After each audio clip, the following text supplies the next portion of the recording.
Hello friends, welcome to yes academy. My name is Mukesh Panjwani.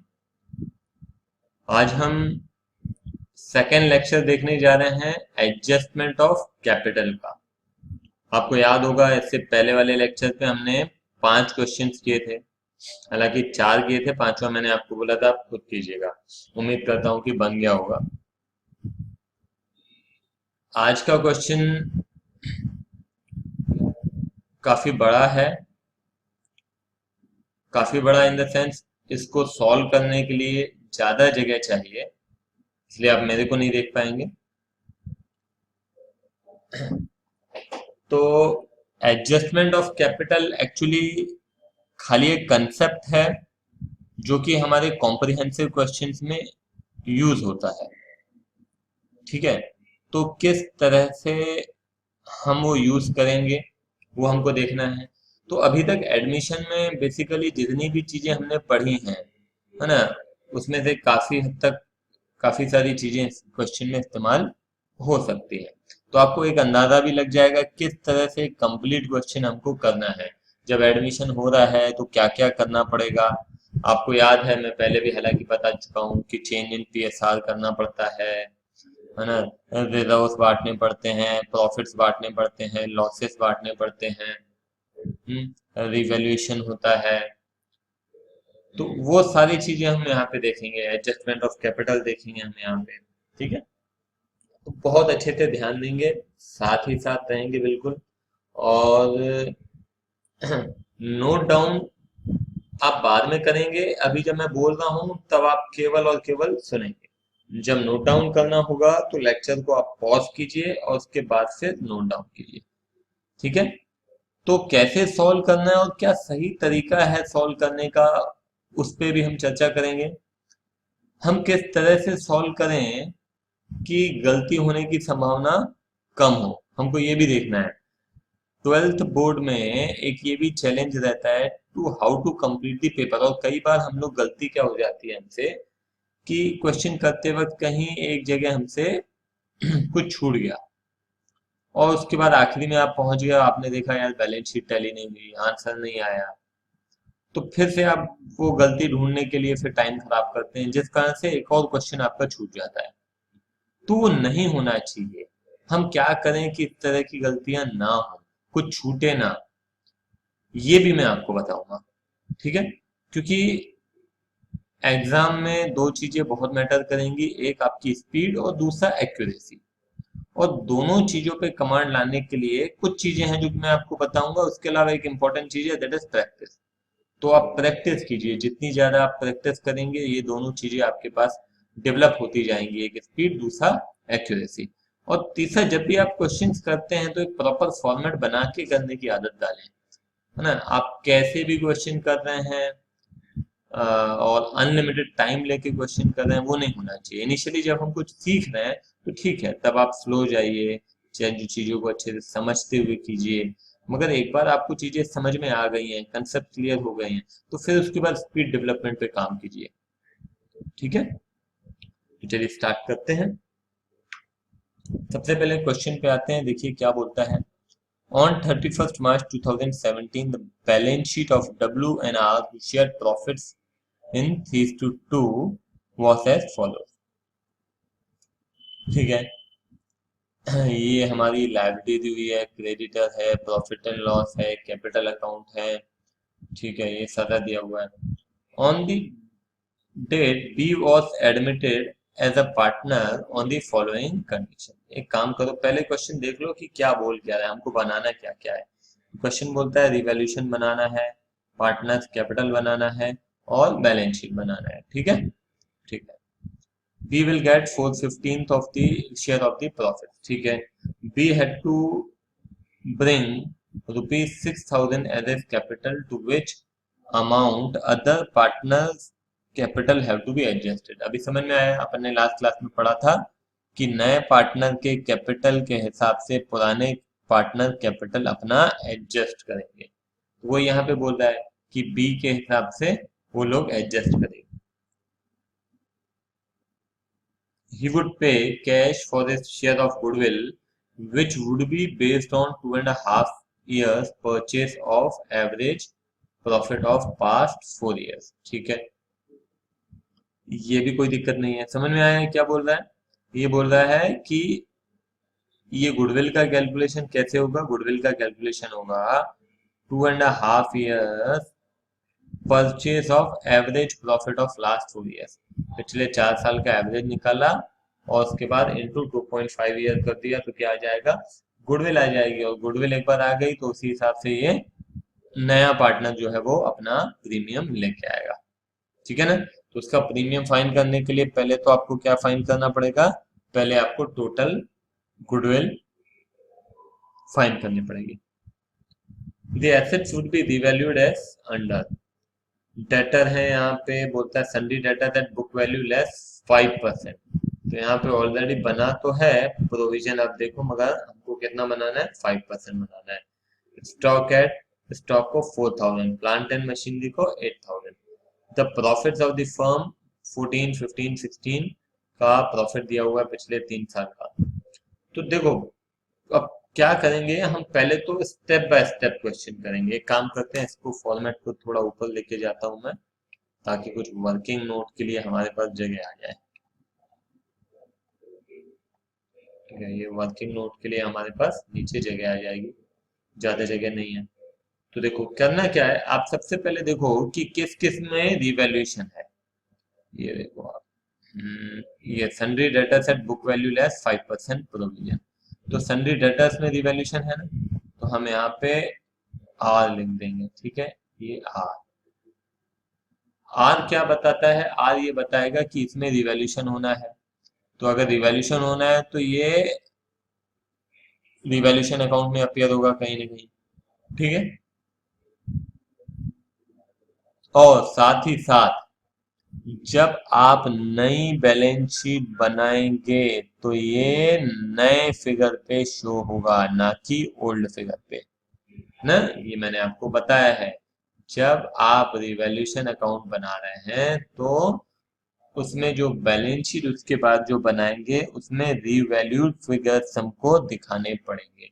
मतलब जो कीमत बढ़ गई है या जो कीमत घट गई है उस कीमत पे, न्यू फिगर्स पे दिखाया जाता है ना।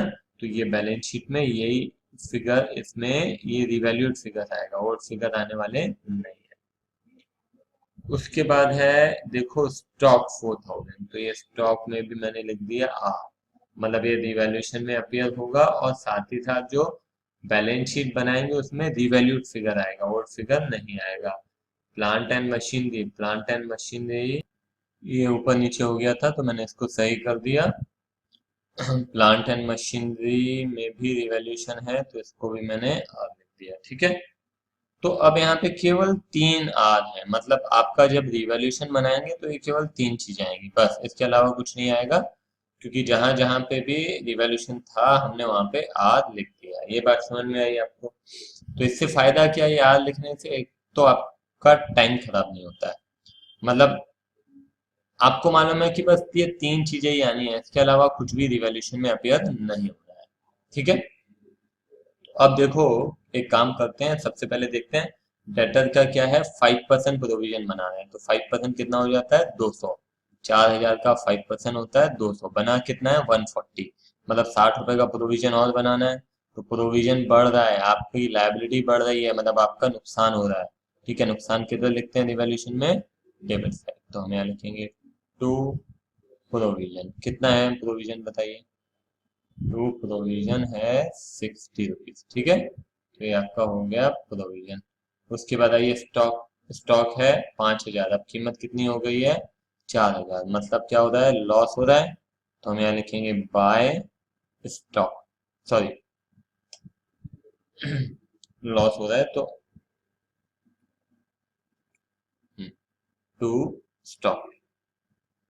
ठीक है, कितना हुआ टू स्टॉक, 1,000। ठीक है, उसके बाद अब प्लांट एंड मशीनरी की कीमत क्या हो रही है, बढ़ रही है। देखो 7,000 थी, कितनी हो गई है, 8,000। तो यहाँ पे हम लिखेंगे बाय प्लांट एंड मशीनरी। कितना है, 8,000, मतलब 1,000 से कीमत बढ़ रही है।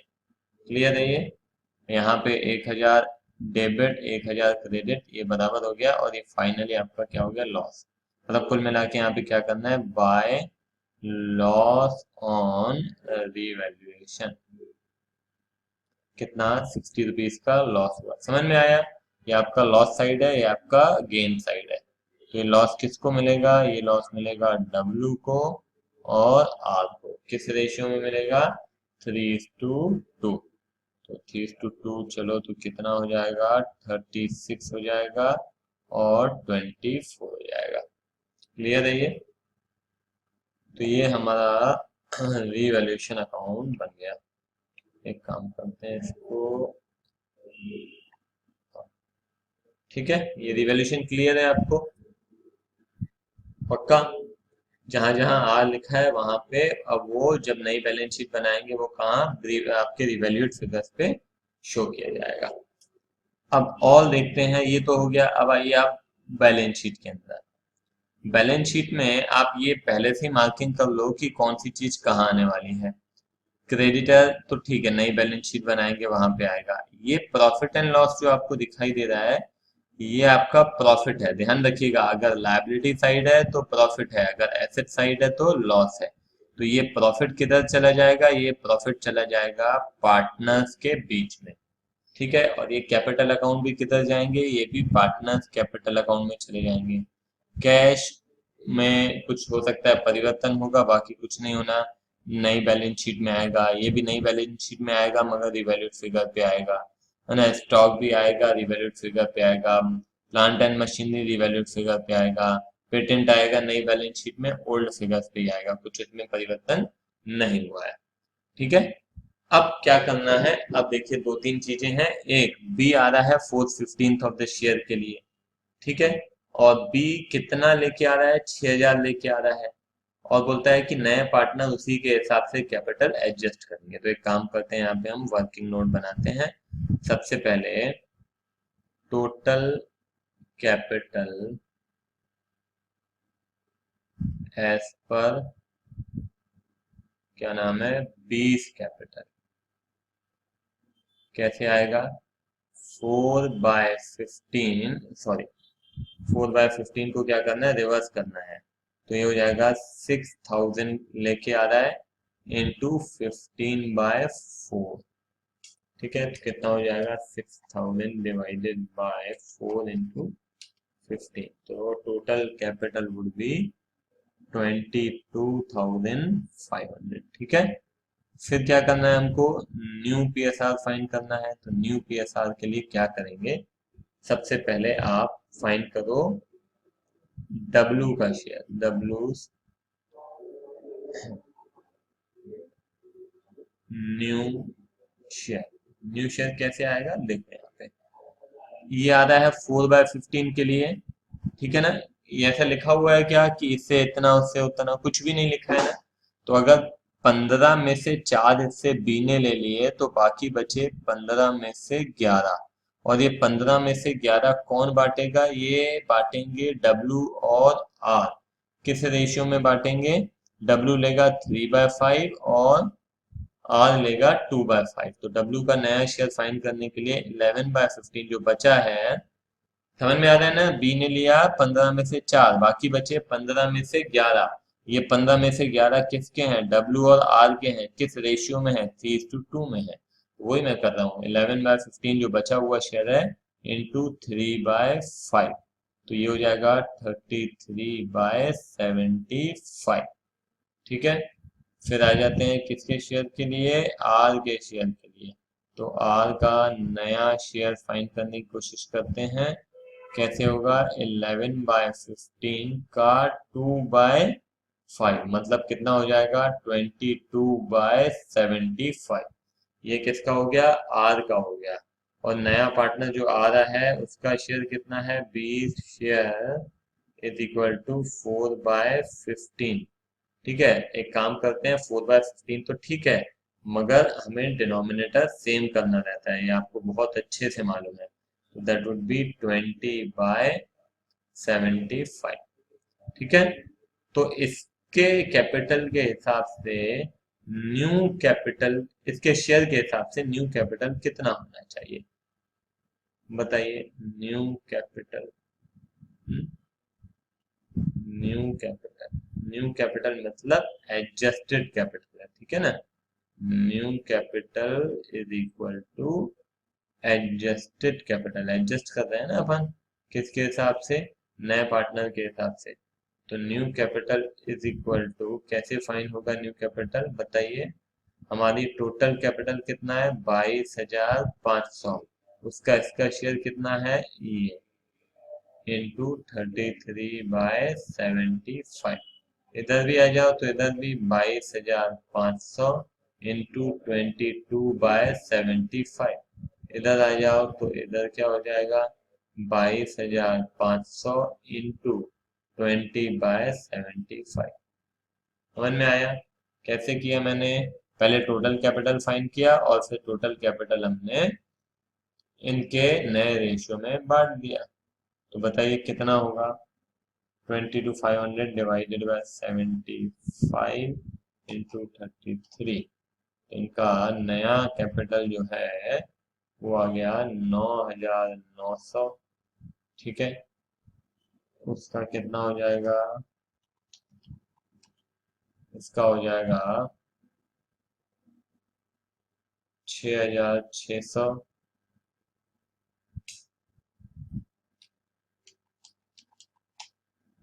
इसका हो जाएगा 6,000। चलिए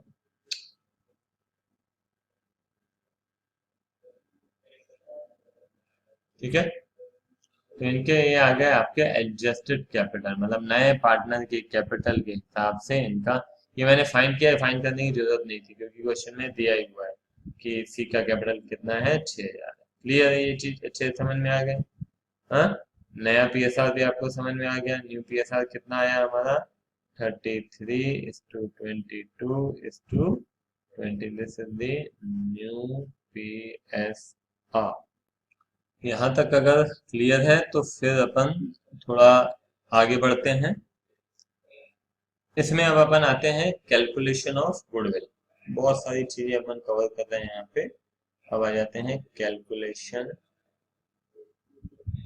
of goodwill. Calculation of goodwill कैसे होगा आपको मालूम है, लिखा है पिछले 4 साल का प्रॉफिट लो, एवरेज निकालो इंटू 2.5 ईयर्स कर दो, ठीक है। तो सबसे पहले average profit is equal to average profit. Calculation of goodwill में सीधा सीधा मैं लिखता हूँ एवरेज प्रॉफिट इंटू 2.5, ठीक है। तो एवरेज प्रॉफिट कैसे आएगा, ये दिया हुआ है 4,000, ठीक है, 2014 का है। फिर 2,800 2015 का, 3,400 है 2016 का। 2017 का कहाँ मिलेगा, 2017 का है ये बैलेंस शीट के अंदर, कितना है, 3,000, ठीक है। तो चलो एक काम करते हैं, इसका टोटल किया डिवाइडेड बाय 4 किया, बताइए कितना आता है। 4,000 plus 2,800 plus 3,400 plus 3,000 divided by 4। तो दैट वुड बी 3,300। 3,300 तो ये हो जाएगा आपका 3,300 इंटू 2.5 इंटू 2.5। तो ये हो जाएगा 8,250। ये आ गई आपकी क्या, गुडविल, है ना। जगह कम है मेरे पास, अब थोड़ा सा बेयर करना पड़ेगा मेरे साथ आपको। तो 8,250 ये हो गया आपका कैलकुलेशन ऑफ गुडविल। अब हमको क्या चाहिए यहाँ पे, अब हमको चाहिए कि इसका शेयर कितना है, premium for goodwill. Premium for goodwill is equal to 8,250 into 8,250 into कितने शेयर के लिए आ रहा है वो, 4/15 के लिए आ रहा है। तो देखिए इंटू 4 डिवाइडेड बाय 15 कितना होता है, तो ये हो जाता है 2,200। इतना इसको लाना पड़ेगा, ठीक है। ये इतना लेके आएगा तो ये प्रीमियम किसके बीच में बांटा जाएगा, ये बांटा जाएगा W और R के बीच में। W और R के बीच में, उनके किस रेशियो में, उनके सेक्रीफाइसिंग रेशियो में। तो यहाँ पे बता सकते हैं कि उनका सेक्रीफाइसिंग रेशियो क्या है, यही उनका सेक्रीफाइसिंग रेशियो है ना। ध्यान है, मैंने पहले भी बताया है। अगर यहाँ पे सीधे सीधे लिखा है बी विल गेट 4/15 शेयर, ये लिखा है क्या कि ए से इतना, बी से इतना, कुछ नहीं लिखा है, मतलब डब्ल्यू से इतना, आर से इतना, ये नहीं लिखा है। तो इसका मतलब है कि उनका ओल्ड रेशियो उनका सेक्रीफाइसिंग रेशियो है। तो एक काम करते हैं अपन, 2200 का 3/5 डब्ल्यू को मिलेगा और 2/5 आर को मिलेगा। तो 2200 ये जो लेके आया उसको बांट दो 3:2 में, तो into 3/5, that would be divided by 5 into 3, that would be 1320 और यहाँ पे कितना हो जाएगा 2200 इंटू 2/5, दैट वुड बी, बताओ, 2200 डिवाइडेड बाय 5 इंटू 2, तो इसको मिल जाएगा 880। समझ में आया, क्लियर है ये? तो अब सीधे अपन चलते हैं कहाँ, सीधे चलते हैं हम पार्टनर्स कैपिटल अकाउंट पे। ये समझ में आया? पार्टनर्स कैपिटल अकाउंट में क्या क्या लिखते हैं मालूम है अच्छे से आपको? पार्टनर्स कैपिटल अकाउंट में हम लिखते हैं जो हमें पार्टनर्स को देना है या जो हमको पार्टनर्स से लेना है, वो सारा का सारा आपके पार्टनर्स कैपिटल अकाउंट में आएगा। ठीक है, तो पार्टनर्स को हमें क्या क्या देना लेना हो सकता है? तो सबसे पहले तो जो बैलेंस शीट में आपको दिखाई दे रहा है, ये प्रॉफिट देना होगा। इस साल का प्रॉफिट अभी डिस्ट्रीब्यूट नहीं किया है ना, यहाँ दिख रहा है आपको। उनके जो कैपिटल्स हैं, ओपनिंग बैलेंसेस हैं, वो हम लिख देंगे। उसके अलावा रिवैल्यूएशन का भी अभी देखो आपका लॉस हुआ है, ये लॉस लिखेंगे। उसके अलावा जो नया पार्टनर आ रहा है 6,000 रुपए लेके, वो लिखेंगे। उसके अलावा जो नया पार्टनर दे रहा है क्या, प्रीमियम फॉर गुडविल, तो जिस जिसको प्रीमियम फॉर गुडविल दे रहा है उसको हम वो बांट देंगे। ठीक है, तो ये सारी चीजें हमको लिखनी है। तो यहाँ पे जगह नहीं है, तो इसलिए हम सीधे अब दूसरे पेज में चलते हैं। वहां पे हम partners capital account, balance sheet और एक कैश अकाउंट भी बनाना पड़ेगा, वो सब बनाते हैं। ठीक है, तो ये आपका पार्टनर्स कैपिटल अकाउंट बन गया। ये आपका पर्टिकुलर कॉलम है। ठीक है, ये डब्ल्यू, ये आर, ये बी, अगेन ये पर्टिकुलर कॉलम है। ये डब्ल्यू, आर और बी। ठीक है ये हमको डेबिट साइड, मतलब हमको जो कुछ लेना है हम डेबिट करेंगे, हमको जो कुछ देना है पार्टनर्स को वो हम क्रेडिट करेंगे। तो अभी सबसे पहले तो ओपनिंग बैलेंसेस थे, अगर आपको याद हो तो बाय बैलेंस ब्रॉड डाउन, जो जो ओपनिंग बैलेंसेस पार्टनर के थे पहले तो वो देख लेते हैं अपन ना। तो देखो यहाँ पे ओपनिंग बैलेंसेस कितने हैं, 8,000 और 6,000, ये हमको पार्टनर्स को देना है। ठीक है, यहाँ पे मैं लिख देता हूँ 8,000 हमको डब्ल्यू को देना है और 6,000 आर को देना है, जो कि इनका ओपनिंग बैलेंस है। ठीक है, 8,000 6,000 क्लियर है ना? हाँ, अब एक काम करते हैं, नया पार्टनर आया तो वो भी कैश लेके आया, याद होगा, बाय कैश। कितना कैश लेके आया चलिए देखते हैं।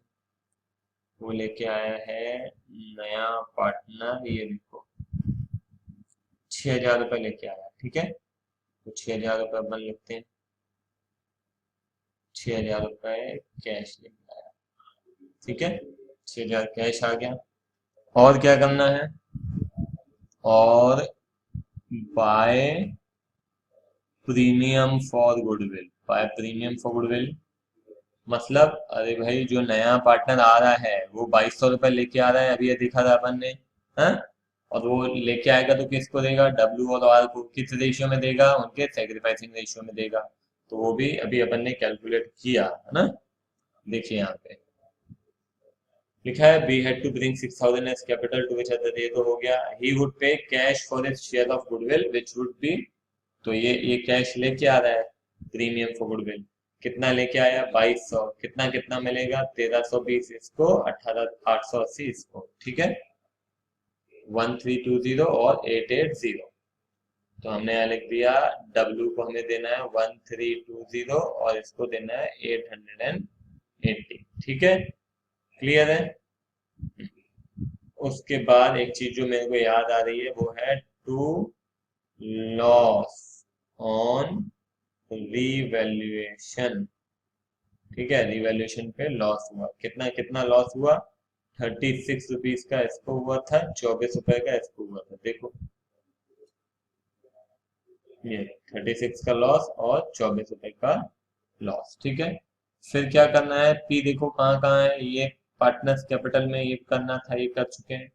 प्रॉफिट एंड लॉस है, ये आपका प्रॉफिट है। ठीक है, लायबिलिटी साइड है तो प्रॉफिट है, एसेट साइड होता तो लॉस होता। तो ये 3000 रुपए हमको बांटना है।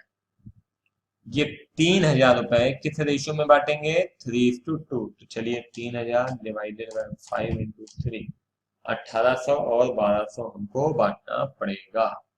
ठीक है, तो हम यहाँ लिखेंगे बाय प्रॉफिट एंड लॉस 1800 रुपए और 1200 रुपए। क्लियर है। हम्म, और क्या बांटना है, चलो देखते हैं।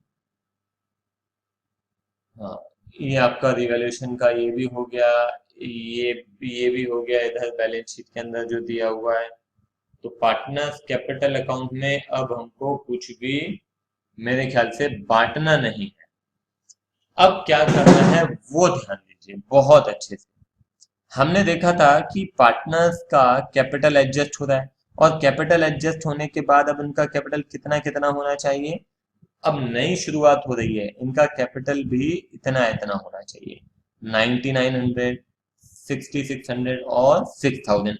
इनका फाइनल कैपिटल इतना होना चाहिए अभी एडमिशन होने के बाद। तो मैं बोल सकता हूं क्या कि ये ही आपके पार्टनर्स के क्लोजिंग बैलेंसेस होंगे। होंगे क्या, डेफिनेटली होंगे। यही आपके पार्टनर्स के क्लोजिंग बैलेंसेस होंगे। तो क्लोजिंग बैलेंसेस सबसे पहले हम एक काम करेंगे कि इनको हम क्लोजिंग बैलेंस हमारा हम लिखेंगे। ठीक है, कितना है, 9900 है, 6600 है और 6000 है। चलो देखते हैं।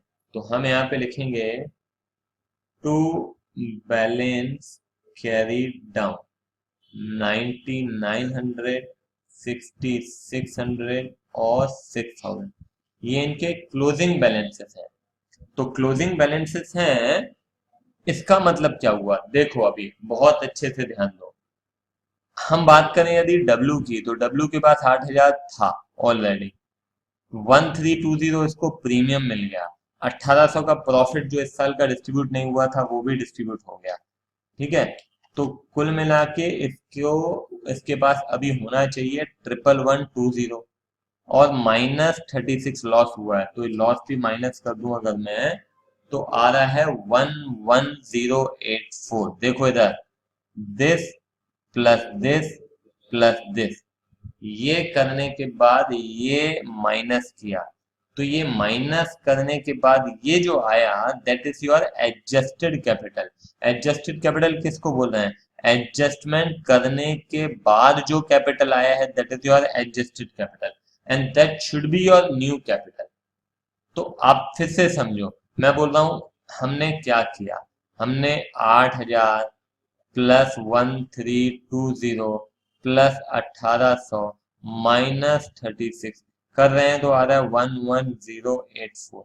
इतना कैपिटल इनका आ रहा है, इसका डब्लू का इतना कैपिटल है आज की तारीख में। मगर होना कितना चाहिए, होना चाहिए 9900, मतलब ज्यादा है। तो ज्यादा है तो इस तरफ ज्यादा है ना, इस तरफ कम है, तो इसको हम बैलेंसिंग करते हैं। हम लिखेंगे टू कैश मतलब आपका 11804 कैपिटल है, होना चाहिए 9900, तो बाकी पैसे हम इसको लौटा देंगे। कितने पैसे हम इसको लौटा देंगे, इसको हम लौटा देंगे 1184, ये हम इसको लौटा देंगे। आई बात समझ में। फिर हम चलते हैं किसके पास, अब हम चलते हैं आर के पास। तो आर के पास देखते हैं कितने पैसे हैं। देखो आर के पास ये 6880, 1200, कुल मिला के कितना हुआ, प्लस 1200, ये हुआ 8080, इतना है। -24 तो इसका एडजस्टेड कैपिटल कितना आया? एडजस्टेड कैपिटल आ रहा है, करो देखते हैं यहाँ पे, 8,000 प्लस 880 प्लस 1200 -24 दैट इज 8056। ये इसका एडजस्टेड कैपिटल है और इसका नया कैपिटल कितना है? 6600। तो 8056 माइनस 6600, तो ये बैलेंस कर रहे हो आप, और कुछ नहीं कर रहे हो, है ना? समझना, आप क्या कर रहे हो? बैलेंस कर रहे हो। अगर इधर इधर का बैलेंस ज्यादा होता तो इधर बाय कैश लिख देते, इधर का बैलेंस ज्यादा है तो इधर टू कैश लिख दिया। बैलेंस ही तो कर रहे हैं, जहां कम है वहां पे लिख दो। क्या लिख दो? कैश लिख दो। या तो टू कैश लिखोगे या तो बाय कैश लिखोगे। टू कैश मतलब पैसे उनको हम दे रहे हैं, है ना? ये बात समझ में आती है ना? W account debit to cash मतलब पैसे जा रहे हैं। R account debit to cash मतलब कैश जा रहा है। ठीक है ना? क्लियर है ये? तो ये आपका कैश हो गया और ये आपका बैलेंस हो गया। तो अब क्या करना है? अब कुछ नहीं करना है, खाली आपने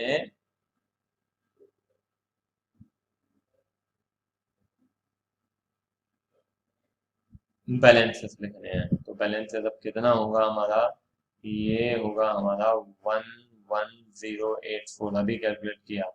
इसका हो जाएगा 8056, इसका हो जाएगा 6000।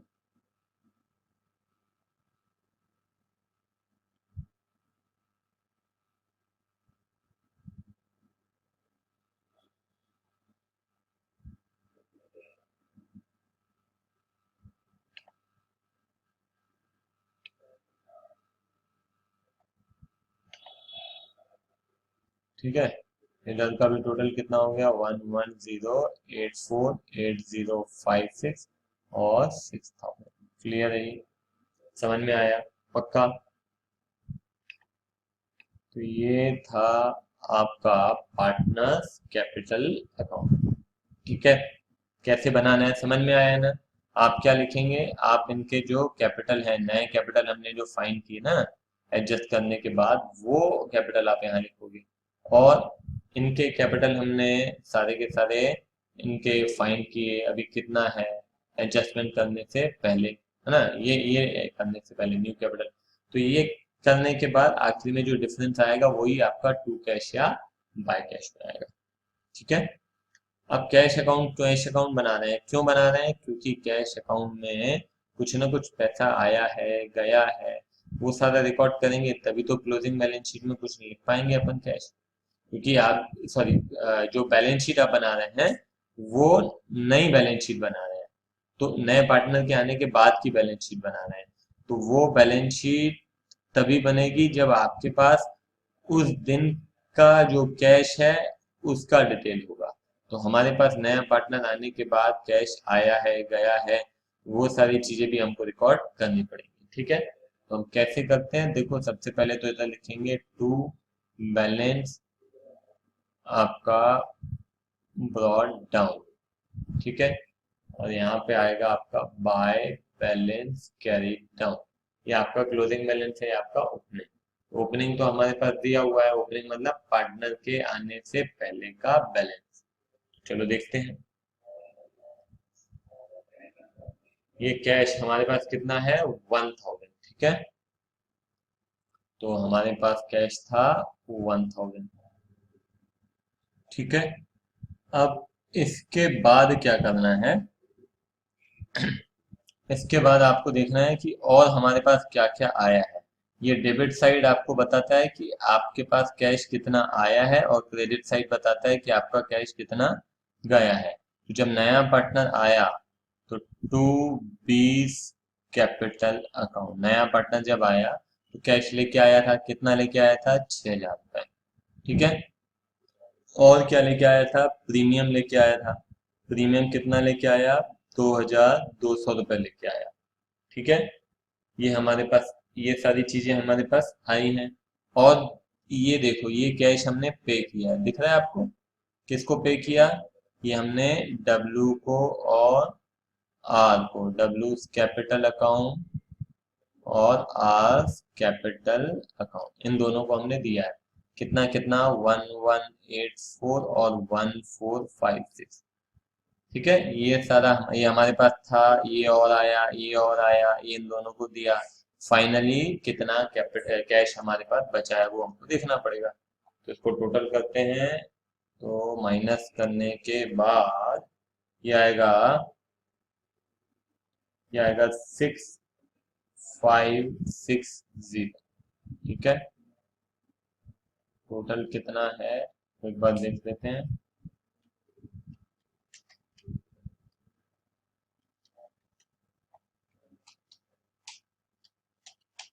9200 है। ठीक है, 9200, ये भी आपका 9200। ठीक है, ये क्लियर है, कैश अकाउंट समझ में आया आपको? ये बनाना पड़ेगा आपको कैश अकाउंट। एक आध कोई ट्रांजैक्शन केवल है कैश का तो आप नहीं भी बनाओगे तो चलेगा, मगर एक से ज्यादा है, दो तीन ट्रांजैक्शन है, दो भी है, तो आप खाली वर्किंग नोट देके खत्म कर सकते हो। अगर ज्यादा ट्रांजैक्शन है तो फिर वहां पे आपको कैश अकाउंट बनाना पड़ेगा। ठीक है, अब क्या करना है, अब बैलेंस शीट बनाते हैं। बैलेंस शीट बड़ी जल्दी बन जाएगी, आप ध्यान देना है। अभी सबसे पहले तो ये इनके फाइनल कैपिटल है। ठीक है, तो हम लिखते हैं कैपिटल्स। ठीक है, WRB। 9900 इसका है, 6600 इसका है, 6000 इसका है। ठीक है, तो कुल मिला के कितना हो जाएगा, 22,500 अपन ने शायद कैलकुलेट किया था। तो 22,500 तो हो गया आपका कैपिटल। ठीक है, ये तो हमको ऑलरेडी मालूम ही है। अब उसके बाद क्या है, तो उसके बाद जानने के लिए अपन चलते हैं पुरानी बैलेंस शीट में। क्रेडिटर में कोई चेंज नहीं है, प्रॉफिट हम पार्टनर के बीच में बांट चुके हैं, कैपिटल का हो गया। हाँ, क्रेडिटर्स लिख देते हैं 4000। कैश भी अभी अपन ने देखा, तो चलो देखते हैं। क्रेडिटर 4000, तो हम यहाँ पे लिखते हैं क्रेडिटर 4000। ठीक है, और कैश, कैश देखो यहाँ पे है, तो कैश हम लिख देते हैं कितना है, 6560। ठीक है, और अब बाकी चीजें देख लेते हैं। देखो, कैश हो गया डन। डेटर, डेटर अब हमने, अब देखो दो बातें हैं, या तो प्रोविजन आप चाहो तो यहाँ लिखो और चाहो तो यहाँ लिखो। तो क्वेश्चन में इधर लिखा है तो हम नए बैलेंस शीट में भी हम इधर लिखेंगे। तो क्या था, डेटर था हमारा 4000, प्रोविजन बनाया हमने 200, तो अब कितना हो जाएगा 3800। ठीक है ना, रिवैल्यूड फिगर पे दिखाना है। स्टॉक भी रिवैल्यूड फिगर पे दिखाएंगे जो कि है 4000। ठीक है, और मशीनरी भी रिवैल्यूड फिगर पे दिखाएंगे जो कि है 8000। ठीक है, और पेटेंट ओल्ड फिगर पे दिखाएंगे। कैश का तो हो गया, समझ में आ रहा है? तो लिख लेते हैं डेटर 3800 है ना। तो हम कैसे लिखेंगे यहाँ पे देखो, हम लिखेंगे डेटर, डेटर है 4000, उसमें से 200 रुपये प्रोविजन घटाया, कितना हो गया 3800। ठीक है, और क्या था, और था स्टॉक। स्टॉक अगर याद होगा तो स्टॉक 5000 था, मगर रिवैल्यू करके हो गया कितना, 4000। उसके बाद प्लांट एंड मशीनरी 7000 था पुराने ही, और रिवैल्यू करने के बाद हो गया 8000। और देख लेते हैं क्या है, देखो कैश लिख लिया, डेटर लिख लिया, स्टॉक लिख लिया, प्लांट एंड मशीनरी लिख लिया, पेटेंट बचा 4140। पेटेंट हम लिखते हैं 4140। ठीक है, मेरे ख्याल से हो गया, टोटल करके देखते हैं। 6560 प्लस 3800 प्लस 4000 प्लस 8000 प्लस 4140, तो ये हो जाएगा आपका 26,500। इधर का भी देखो आप कितना आता है, इधर का भी टोटल आएगा 26,500। समझ में आया, क्लियर है? मैंने काफी टाइम लिया क्वेश्चन करने के लिए, उम्मीद करता हूँ कि आपको समझ में आया होगा। इतना टाइम कभी लगना नहीं चाहिए, ध्यान रखना, क्योंकि 8 मार्क्स का क्वेश्चन है, 16 मिनट्स में होना चाहिए। टारगेट आपका यही होना चाहिए। तो हमने तो 40 मिनट ले लिए, इसलिए क्योंकि हमको क्वेश्चन को समझना भी था। ठीक है, तो चलो यहीं पे हम एडजस्टमेंट ऑफ कैपिटल खत्म करते हैं, फिर अगले लेक्चर में हम आगे बढ़ेंगे। Bye bye.